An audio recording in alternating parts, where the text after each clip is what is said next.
Olá, meu amigo, minha amiga, você que é nosso ouvinte, telespectador, assíduo do Classe Professores, é um prazer estar com você e ao mesmo tempo uma pontinha de tristeza, porque estamos terminando esse bloco de 13 lições no Evangelho de Marcos. Mas se Deus permitir, nós estaremos de novo no próximo trimestre, agora estudando o Evangelho, os temas, melhor dizendo, principais do Evangelho de João, que vem na sequência, que aliás é também parte desta lição nova do mesmo autor que nos inspirou, que nos guiou aqui no Evangelho de Marcos nesse trimestre. A lição 13, a última, fala do Senhor ressuscitado. Semana passada nós estudamos o capítulo 15, que foi a morte de Jesus. E então chegamos ao capítulo 16, que destaca três aspectos. Primeiro, destaca a ressurreição de Jesus. Ele reviveu.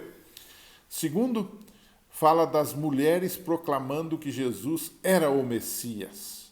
E o terceiro, que envolve não só as mulheres daquela época, não só os discípulos daquela época, o desafio de levar o evangelho de Jesus para o mundo todo. Então vamos ao primeiro bloco, a ressurreição. Jesus morre na sexta-feira, no dia da preparação, descansa no sábado e ele ressuscita no primeiro dia da semana. Seria viável crer que ele ressuscitou? É o que perguntam muitas pessoas. Sim, claro que sim. Em primeiro lugar, pelo seu poder criador. Ele disse, eu dou a minha vida para tornar a tomá-la. Ele é Deus. Ele também é viável a sua ressurreição pelo túmulo que está vazio. Se fosse em outra situação, há profetas de outras religiões cujo povo aos milhares e aos milhões, faz procissões até esses túmulos, porque ali está o profeta. No caso de Jesus, a tumba está vazia. Não é? Os discípulos não conseguiram, digamos, roubar o corpo, porque estava lá os soldados romanos. Né? Então, muitos deles viram a ressurreição de Jesus, atestaram. O apóstolo Paulo fala em 1 Coríntios que mais de 500 pessoas viram Jesus. Ou eram todos loucos, lunáticos, doidos, malucos, ou eram pessoas certas. Não seria uma histeria, digamos, coletiva esta questão de pessoas que viram a ressurreição de Jesus. Portanto, são evidências, não é? De que Jesus realmente ressuscitou. E um outro aspecto que eu gosto de levantar nesse caso da ressurreição, que atesta a veracidade da ressurreição de Jesus, é a questão dos seus seguidores. Não é? No decorrer dos séculos depois de Cristo, milhares de pessoas, começando com os seus discípulos, deram a sua vida por esta causa e por esta verdade. Será que eram todos malucos? Todos doidos? Não, absolutamente. Né? Agora, é claro que mais tarde essa verdade foi sendo de alguma forma aplicada de forma, digamos assim, a favorecer conceitos errados. Né? Então você tem mais tarde o domingo, o primeiro dia da semana, o dia que Jesus ressuscitou. Não é? Eles dizem, esse aí agora é um memorial da ressurreição, nós agora temos que guardar o domingo, porque esse é o dia do Senhor. Isso foi uma teologia inventada, uma teologia posterior. Não é uma teologia narrada nem por Jesus, nem pelos apóstolos, apresentada por nenhum desses. Isso aí é um movimento posterior, não é? Ali, a partir do final do primeiro século, o apóstolo Paulo já havia previsto que algumas heresias iam entrar no cristianismo e de fato entraram.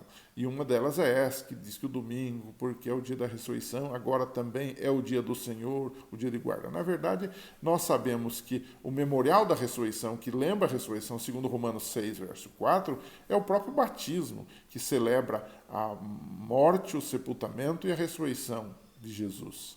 Você morre para o pecado, é sepultado na tumba líquida da água do batismo e você sai dali para uma nova vida. Essa foi a analogia que o apóstolo Paulo fez em Romanos 6. Não é? Mas mesmo assim, a gente deve entender que, biblicamente, devemos nos alegrar com a ressurreição de Cristo. Ela é, sem dúvida, a garantia da nossa ressurreição no tempo do fim. Ok? Então esse é o primeiro bloco, trata da ressurreição de Cristo. O segundo bloco da lição dessa semana, baseada em Marcos 16, está nas mulheres. Né? O Evangelho de Marcos trabalha o que chamamos de segredo messiânico. Né? sobre a verdadeira identidade messiânica de Jesus. Então você lembra que lá na primeira lição nós falamos que a primeira parte do Evangelho trata desse segredo, quem é Jesus. Ele mantém segredo. Na segunda parte há a revelação desse segredo. Então, por exemplo, em 8:29 de Marcos, Pedro proclama que Jesus é o Messias, né?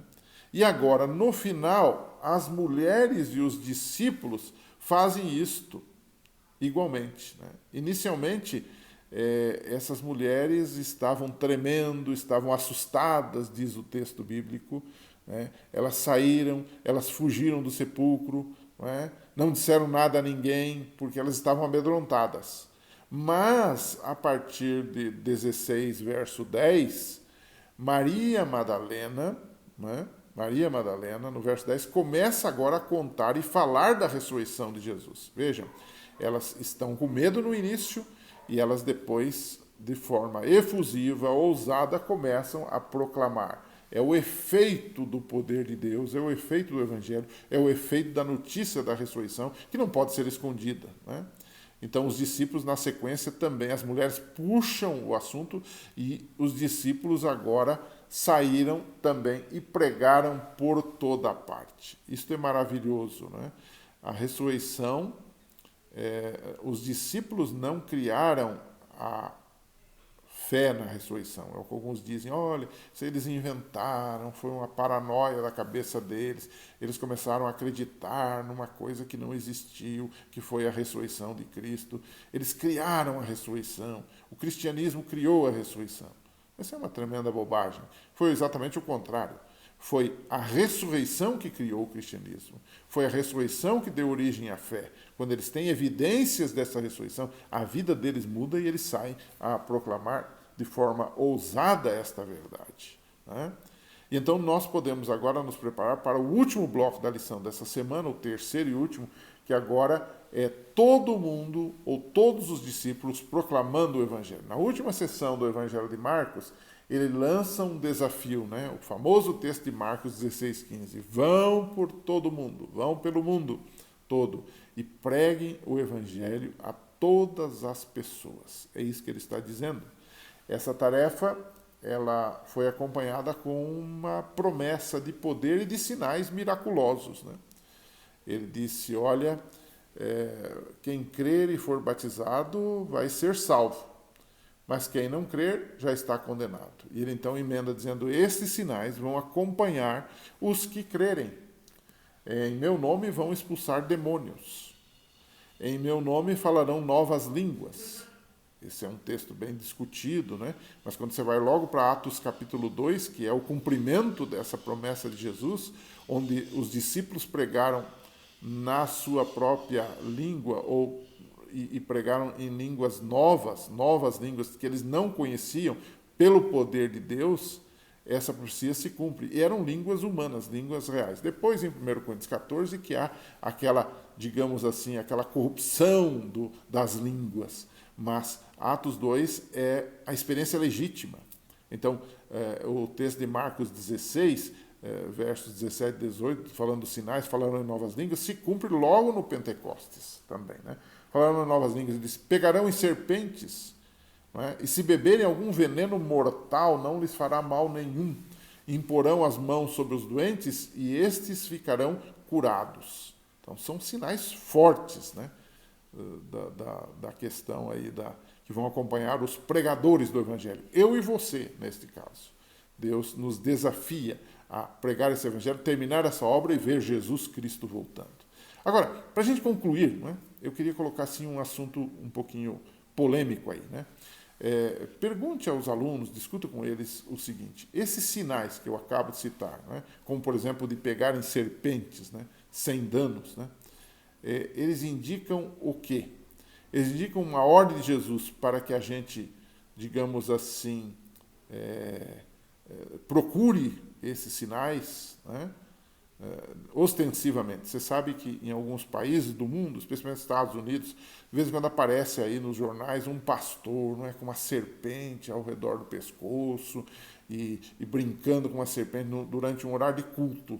eles dão ideia de que Jesus disse, olha, vocês vão tomar essa serpente. É uma forma, né, para eles de fazer a sua própria propaganda ali na igreja, de ganharem méritos com os seus fiéis, né, diante de uma câmera de televisão e etc. E tal. Será que é isto que Jesus quis dizer? Que você deve ostensivamente tomar serpentes, não é? E aí você não ser picado por elas, ou ser picado e não acontecer nada com você, é uma forma de você dizer, ó, eu sou poderoso, eu sou de Jesus, eu estou fazendo o que Jesus disse? Seria esta uma ordem de Jesus para que através desses sinais, nós podemos demonstrar a nossa fé? Não creio nisso. O texto deixa claro, não é? O se é condicional. Se você passar por uma situação dessas, Deus pode te proteger. Deus pode cuidar, mas você não deve fazer disso uma ostentação. Então, por exemplo, você toma o caso típico, né? O caso típico é o caso de Paulo, Atos capítulo 28. Vai lá na sua Bíblia e lê a história de Paulo que estava lá mexendo nos gravetos para fazer um fogo para se aquecer depois de um naufrágio de um navio onde ele estava, numa ilha, né? Ele toma aqueles gravetos e no meio estava uma serpente que pica a sua mão. E o que acontece? Não acontece nada. O que aconteceu ali? O cumprimento desta predição de Jesus, né? Ele foi salvo, porque Jesus disse, pegarão em serpentes, mas foi uma casualidade. Ele não procurou aquilo, ele não ostentou aquilo, mas Deus o protegeu. Então, pensemos um pouco sobre essa questão dos sinais que vão acompanhar os fiéis, porque hoje há gente fazendo propaganda disso, fazendo ostentação com estas coisas, né? E se sobrar tempo, eu sei que a lição é grande, você pode perguntar aos seus alunos também, e cada um pode falar um pouquinho, quais são os pontos do livro de Marcos, do Evangelho de Marcos, que mais lhe chamaram a atenção e que mais lhe ajudaram no seu crescimento espiritual. Eu creio que foi bom, foi muito boa esta lição, onde aprendemos mais do nosso querido e amado Salvador Jesus Cristo. Bom, a gente fica por aqui. Semana que vem, se Deus permitir, voltaremos com a lição sobre o Evangelho de João. Um abraço e até lá.